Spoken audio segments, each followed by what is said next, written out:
नमस्कार। रविवार का दिन सुबह के 9 बजने को है। मैं कंचन डोगरा नेगी आपका बहुत स्वागत करती हूं न्यूज 18 पर, जहां आप देखेंगे मेरे साथ यूपी 9 बजे। और आइए बड़ी खबर से इस बुलेटिन का आगाज करते हैं। कोरोना के खौफ के बीच में अच्छी खबर मिल रही है। दिल्ली के सफदरजंग हॉस्पिटल से बड़ी खबर, अच्छी खबर सामने आई है। 6 मरीजों को यहां पर ठीक करके घर भेज दिया गया है। दिल्ली का एक मरीज इनमें शामिल है, एक नोएडा का है, 4 मरीज आगरा के बताए जा रहे हैं। आगरा के एक कारोबारी परिवार के 6 लोगों को संक्रमण हुआ था कोरोना वायरस से, वो सब पॉजिटिव पाए गए थे और ये सभी इटली से आए। दिल्ली के रहने वाले एक शख्स के संपर्क में आए। आगरा के इस परिवार के 4 लोगों को अब कोई खतरा नहीं है, इन्हें घर भेज दिया गया है। यूपी में कोरोना वायरस से संक्रमित 12 लोगों में से 5 ठीक हो गए हैं। अब संक्रमित लोगों की संख्या महज 7 बची है। तो आज के दिन की यह अच्छी खबर बताई जाएगी, क्योंकि कई लोग जो संक्रमित थे कोरोना वायरस से, पॉजिटिव पाए गए थे, उनका सकुशल इलाज करके घर भेज दिया दिल्ली के सफदरजंग अस्पताल से।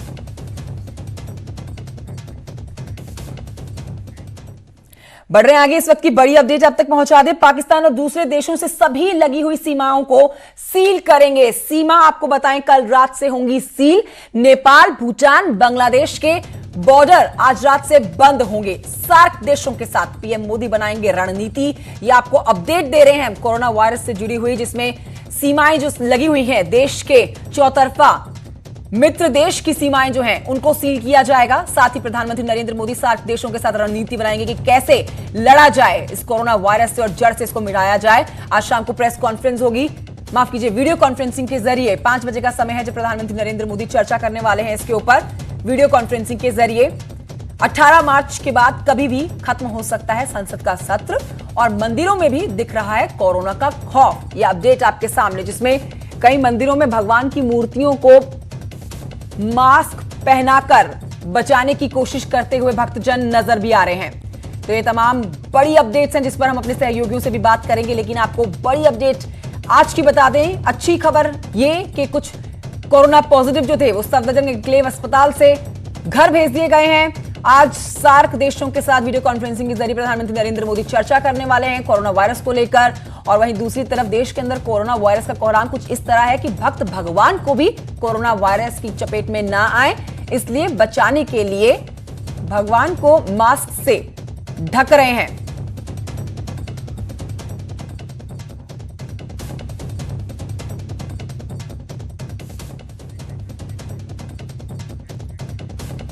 तो कोरोना की वजह से लखनऊ विश्वविद्यालय की परीक्षाओं को लेकर विवाद है। कल से शुरू होनी है ये परीक्षाएं। कई स्टूडेंट्स जो हैं वो टीचर्स के साथ एग्जाम सेंटर्स में एग्जाम देने की मांग कर रहे हैं और कॉलेज टीचर्स एसोसिएशन ने इस पर बैठक बुलाई है।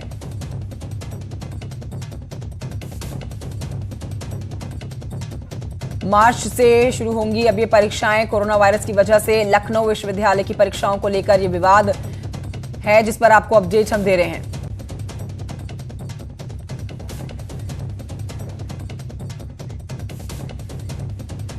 आगरा से मेरे दो सहयोगी हिमांशु और अलाउद्दीन जुड़ गए हैं और जानकारी के साथ। आइए सीधे रुख करते हैं उनकी तरफ। और हिमांशु, पहले आपसे जान लेते हैं कि कोरोना वायरस का खौफ तो है, हर अपडेट भी अपने दर्शकों को हम दे रहे हैं। शाम को 5 बजे प्रधानमंत्री नरेंद्र मोदी वीडियो कॉन्फ्रेंसिंग के जरिए सार्क देशों से बात करेंगे कि भाई कैसे, क्या अब इसके ऊपर एक बड़ा फैसला लिया जाए, कैसे इसको जड़ से खत्म किया जाए।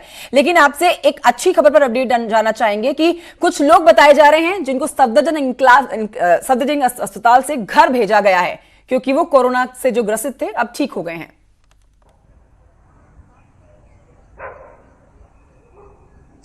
जी कंचन, दरअसल आगरा में सबसे पहले जो प्रदेश सरकार ने पुष्टि की थी कि जूता कारोबारी के परिवार के 6 सदस्यों को कोरोना हुआ है, तो इन 6 सदस्यों में से एक सदस्य की रिपोर्ट लास्ट में पुणे से निगेटिव आ गई थी, लेकिन इनको सफदरजंग हॉस्पिटल में दाखिल किया गया था। तो उसी में से 3 कोरोना पॉजिटिव और एक सस्पेक्टेड जो थे, हाईली सस्पेक्टेड, इन 4 लोगों को वापस भेज दिया गया, यानी ये इनकी सेहत ठीक हो गई है। और इस बात की पुष्टि डीएम ने न्यूज 18 से बात करते समय रात में की थी और देर रात ये चारों लोग अपने घर आ गए। तो ये बहुत बड़ी खबर है और अच्छी खबर है ताजनगरी के लिए खास तौर से, क्योंकि यहाँ मामला पैनिक हो सकता था अगर यहाँ का प्रशासन और सरकार इतनी जागरूक ना होती, लोगों को जागरूक ना किया होता। लेकिन कुल मिलाकर के ये बेहद अच्छी खबर है कि लोगों के मन में ये भाव जागेगा कि कोरोना का कोई हवा नहीं है और कोरोना से लोग ठीक भी हो रहे हैं। और इसकी नजीर पेश की है भारत के चिकित्सा विभाग ने और सफदरजंग में ठीक होकर ये लोग अपने घर लौट आए हैं। जी कंचन, इसमें वाकई में हिमांशु, मुख्यमंत्री योगी आदित्यनाथ की तारीफ करनी चाहिए कि उन्होंने इसको महामारी घोषित नहीं किया और दूसरा लोगों से यही अपील की थी कि बस पैनिक क्रिएट नहीं होना चाहिए और कहीं पर भी ऐसी गैदरिंग, मास गैदरिंग नहीं होनी चाहिए जिससे ये जो संक्रमण लोगों की संख्या है वो किसी तरह से आगे बढ़े। लौटूंगी मैं आपके पास, अब्दुल्ला मेरे सहयोगी भी मेरे साथ मौजूद हैं, उनकी तरफ रुख कर लेते हैं और जानकारी के लिए कि प्रधानमंत्री नरेंद्र मोदी आज 5 बजे वीडियो कॉन्फ्रेंसिंग के जरिए सार्क देशों के साथ बात करने वाले हैं। एक तरफ लोग ठीक हो रहे हैं जो लोग इससे संक्रमित हैं अब्दुल्ला, लेकिन दूसरी तरफ देश जो है पूरी तरह से प्रतिबद्ध है। 5 बजे की वीडियो कॉन्फ्रेंसिंग जो है, मेरे सहयोगी अलाउद्दीन है, माफ कीजिए, वो भी बहुत अहम है वीडियो कॉन्फ्रेंसिंग।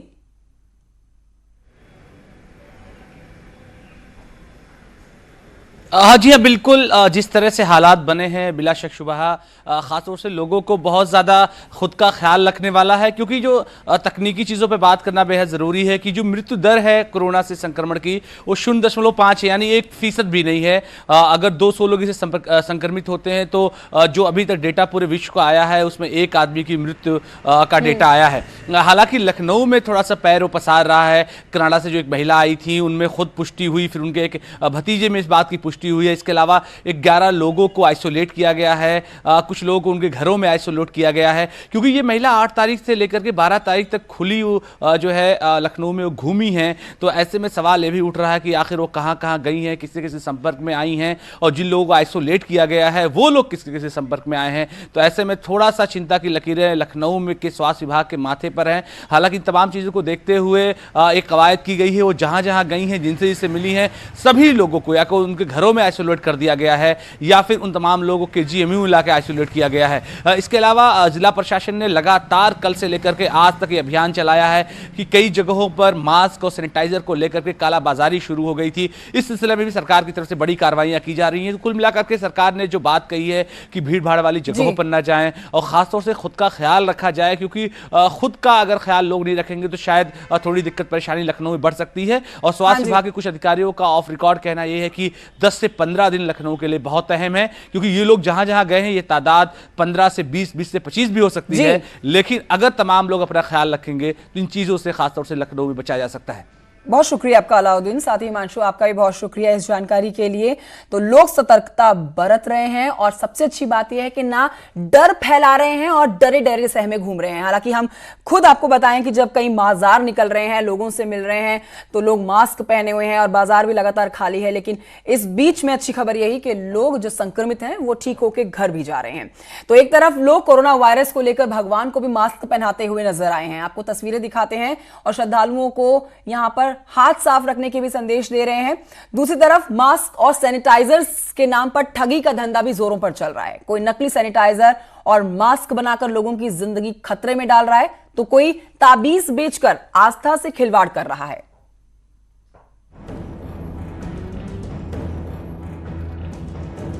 नोएडा के सेक्टर 63 में जिला प्रशासन ने एक नकली सैनिटाइजर बनाने वाली फैक्ट्री पर छापेमारी कर भारी मात्रा में नकली सैनिटाइजर और मास्क बरामद किए हैं। आरोप के मुताबिक ये लोग बिना लाइसेंस के SG ग्रुप के नाम से फर्जी सैनिटाइजर बना रहे थे।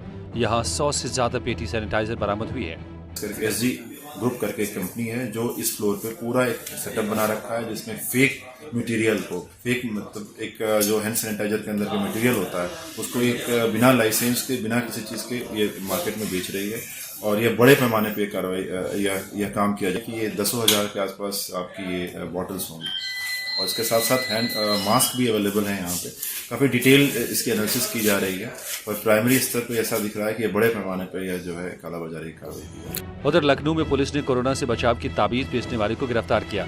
मास्क के बजाय ताबीज से कोरोना से बचाने की गारंटी दे रहा था। 11 रुपए में ताबीज को बेच रहा था। CMO की शिकायत के बाद वजीरगंज पुलिस ने तांत्रिक अहमद सिद्दीकी को गिरफ्तार कर लिया। कोरोना जानलेवा बीमारी है, लेकिन इससे डरने की नहीं बल्कि सतर्क रहने की जरूरत है।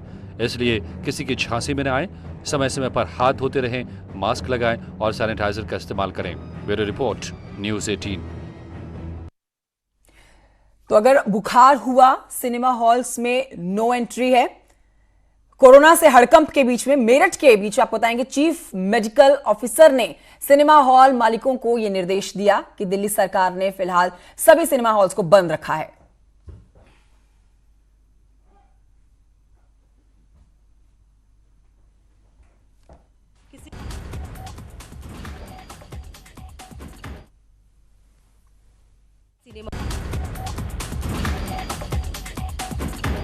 मेरठ में सीएमओ ने सिनेमा हॉल एसोसिएशन के साथ मीटिंग की, जिसमें कोरोना से बचने के लिए कुछ निर्देश जारी किए गए। सीएमओ डॉक्टर राजकुमार ने न्यूज 18 से बातचीत में बताया कि सिनेमा हॉल में एंट्री से पहले दर्शकों की थर्मल स्क्रीनिंग की जाएगी और अगर किसी को तेज बुखार हुआ तो उसे फिल्म देखने की इजाजत नहीं मिलेगी। इस मीटिंग में मेनली दो बातें हैं।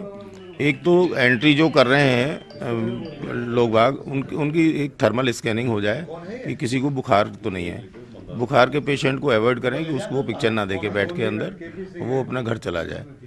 नंबर 2 जो साफ़ सफाई की जो होती है वहाँ पे, एक तो जो सीट्स होती हैं उन पे आदमी हाथ रखता है, तो एक तो उसकी मॉपिंग जो है ब्लीचिंग सॉल्यूशन से हाइपो से हो जाए। सिनेमा हॉल एसोसिएशन के मुताबिक कोरोना वायरस के खौफ की वजह से 80% तक दर्शकों की संख्या कम हो गई है, जिससे उनका काफी नुकसान हो रहा है। प्रशासन की ओर से हर शो के बाद सिनेमा हॉल की सीटों की सफाई करने की सलाह दी गई है और मॉल की फर्श और कॉमन एरिया को भी सैनिटाइज करने को कहा गया। दिल्ली सरकार ने और महाराष्ट्र सरकार ने सिनेमा हॉल मॉल्स को बंद किया है, लेकिन उत्तर प्रदेश सरकार ने अभी प्रिकॉशन लेने के लिए निर्देश जारी किए हैं। उसी संबंध में इस महामारी से लड़ने के लिए हमारा सहयोग मांगा गया है। मेरठ में 8 मरीजों के सैंपल जांच के लिए दिल्ली भेजे गए हैं। अच्छी बात यह है कि इन सभी में कोरोना वायरस नेगेटिव पाया गया था, लेकिन सावधानी और साफ सफाई से ही कोरोना को मात दी जा सकती है। उमेश श्रीवास्तव, न्यूज 18।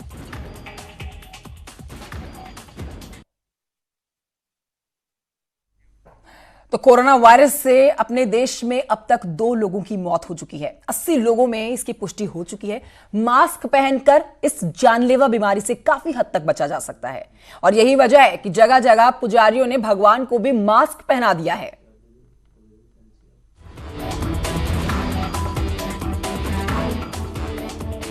तीर्थराज प्रयाग के अरेला इलाके में स्थित श्री नागेश्वर महादेव मंदिर में देवी देवताओं की प्रतिमाओं को मास्क पहना दिया गया है।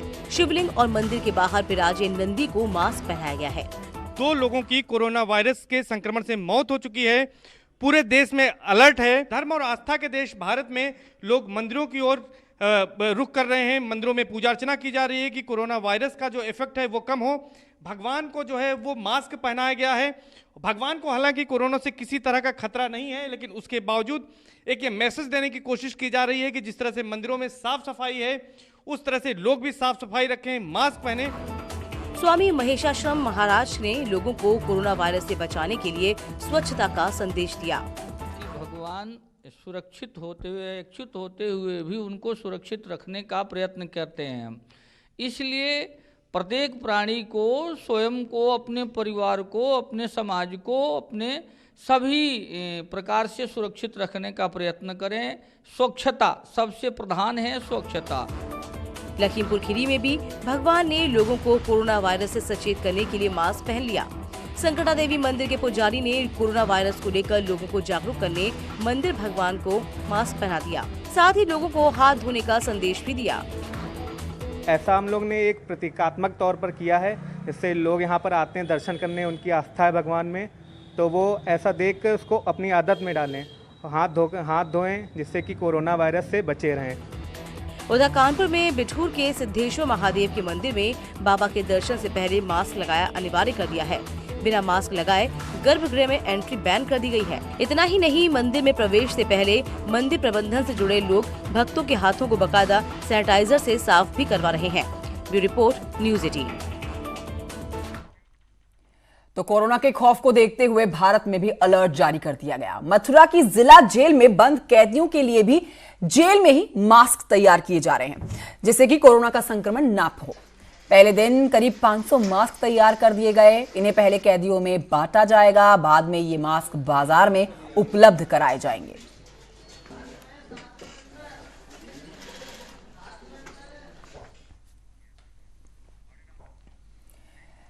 कौशांबी जिला जेल में कैदियों को कोरोना के संक्रमण से बचाने के लिए जेल में मास्क तैयार किए जा रहे हैं। जेल में करीब हर दिन 100 मास्क बताए जा रहे हैं जो तैयार हो रहे हैं और अब कोर्ट में पेशी के दौरान कैदी मास्क लगाकर जाएंगे। साथ ही इन्हें ले जाने वाले पुलिसकर्मी जो हैं वो मुलाकात करने वाले परिजनों को भी मास्क देंगे। जेल मेड मास्क बनवाए जा रहे हैं जिसमें अंदर टिश्यू पेपर लगाया गया है और वो सारे बंदियों के द्वारा उसको इस्तेमाल किया जाएगा। जो भी बंदी अदालत जाएगा सारे बंदी मास्क पहनकर जाएंगे।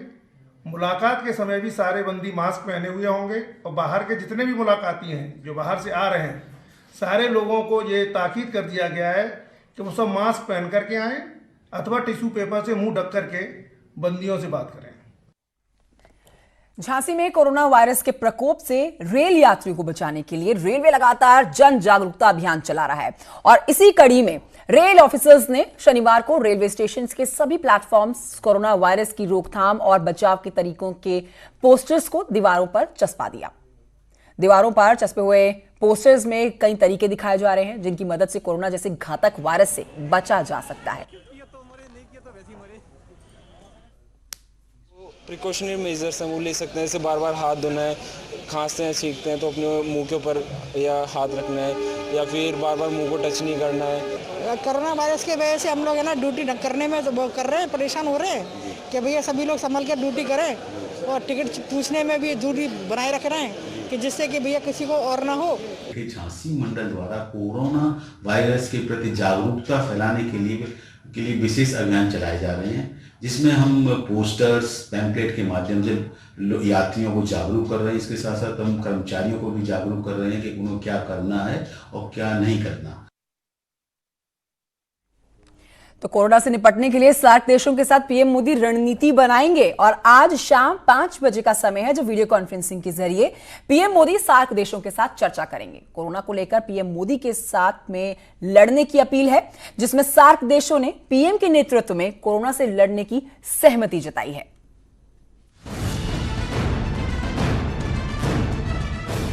नरेंद्र मोदी विजनरी नेता है, प्रधानमंत्री के पीछे दुनिया चलती है। कम से कम बीजेपी के नेता तो यही कहते हैं। लेकिन आज जब दुनिया के 100 से ज्यादा देश कोरोना कहर से जूझ रहे हैं तो एक बार फिर से मोदी की ग्लोबल लीडरशिप क्वालिटी सबके सामने है। प्रधानमंत्री के ऑफिशियल ट्विटर हैंडल से शुक्रवार को ट्वीट हुआ जिसमें पीएम ने लिखा, कोविड-19 से इस वक्त पूरी दुनिया लड़ाई लड़ रही है। दक्षिण एशिया के देशों में भी इसका असर दिख रहा है। ऐसे में सार्क देशों के प्रमुख से अपील करता हूं कि वो कोरोना वायरस से लड़ने के लिए एक साथ आएं। प्रधानमंत्री के ट्वीट के कुछ देर बाद ही दक्षिण एशियाई देशों के प्रमुखों का रीट्वीट आने लगा। श्रीलंकाई राष्ट्रपति ने ट्वीट कर लिखा, कोरोना वायरस के मसले पर श्रीलंका बात करने को तैयार है। प्रधानमंत्री नरेंद्र मोदी ने ऐसे वक्त पर शानदार मुहिम की शुरुआत की है। भूटान के प्रधानमंत्री ने पीएम के ट्वीट पर लिखा, इसी को नेतृत्व कहते हैं। क्षेत्र के सदस्य के तौर पर हमें साथ आना चाहिए वरना इससे इकोनॉमी को नुकसान हो सकता है।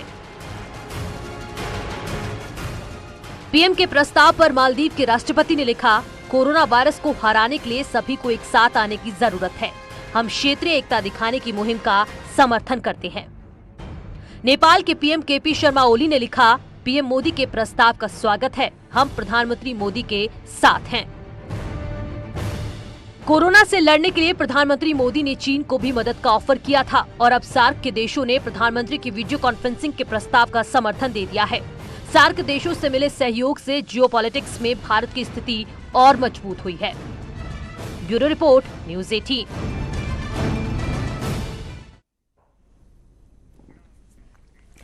यूबी 9 बजे में ब्रेक के बाद आपका स्वागत है। बड़ी खबर से आपको इस वक्त बता देते हैं, आजम खान से जुड़ी हुई बड़ी खबर है जिनके ऊपर एक और एफआईआर दर्ज हुई है।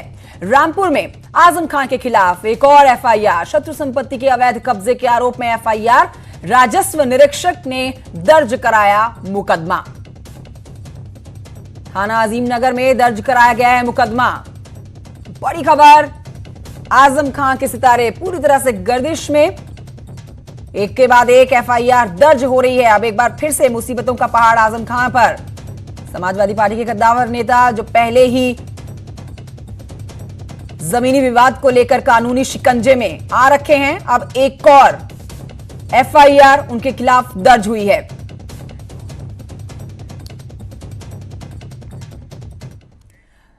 बढ़ते हैं आगे और एक और बड़ी खबर आपको बुलंदशहर की पहुंच बता देते हैं, जिसमें एनकाउंटर में पुलिस और बदमाशों के बीच में मुठभेड़ की खबर आ रही है। मुठभेड़ के बाद 3 बदमाश गिरफ्तार हुए हैं। 20,000 का इनामी बदमाश गोली लगने से घायल भी हुआ है। नरसेना के सफदलपुर के पास की ये मुठभेड़ है।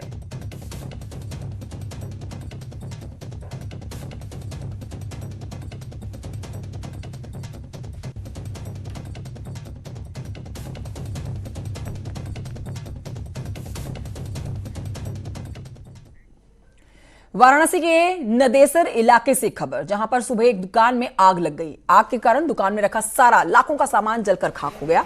लोगों ने फायर ब्रिगेड को सूचना दी और इसके बाद 6 फायर ब्रिगेड मौके पर पहुंचती हैं। आग पर काबू पाया जाता है। तस्वीरें आपके सामने बेकाबू होती इस आग की, जिसको काबू में पाने के लिए अफरा तफरी जब मचती है तो लोग दमकल विभाग को फोन करते हैं। दमकल विभाग की तरफ से कई गाड़ियां आती हैं और पानी की बौछार आप देखिए ऊंची ऊंची आग की लपटों पर। लेकिन दुखद समाचार कि सारा सामान जलकर खाक दुकान के अंदर रखा हुआ। लखनऊ के काकोरी से खबर, जहां पर देर रात ग्लास फैक्ट्री में आग लग जाने से इलाके में हड़कंप मच गया। आग से फैक्ट्री में बड़ी मशीनें, स्टोर रूम में रखा सामान सब जलकर खाक हो गया। आग लगने से नुकसान का आकलन अब तक नहीं हो पाया और ना ही आग के कारणों का पता चल पाया। फायर ब्रिगेड की 2 दर्जन गाड़ियों ने आग पर बड़ी मुश्किल से काबू पाया। तो ये दूसरी खबर, जिसमें दमकल विभाग ने कड़ी मशक्कत की इस आग को काबू में पाने के लिए। हालांकि भारी मात्रा में नुकसान हुआ है। अभी तक आकलन हो नहीं पा रहा है कि आग लगी कैसे, किस वजह से आग लगी और कितना नुकसान हुआ है।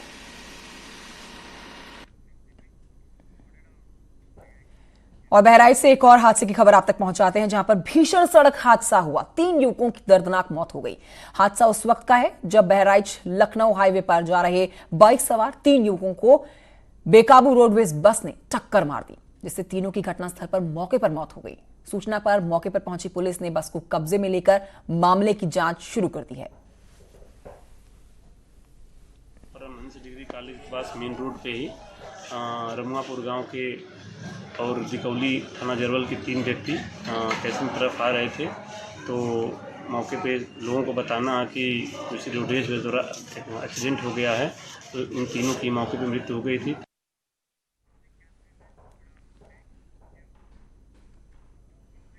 और इसी के साथ यूपी 9 बजे में मेरे साथ इतना ही। आप देखते रहिए देश दुनिया की खबरें जानने के लिए न्यूज़ 18।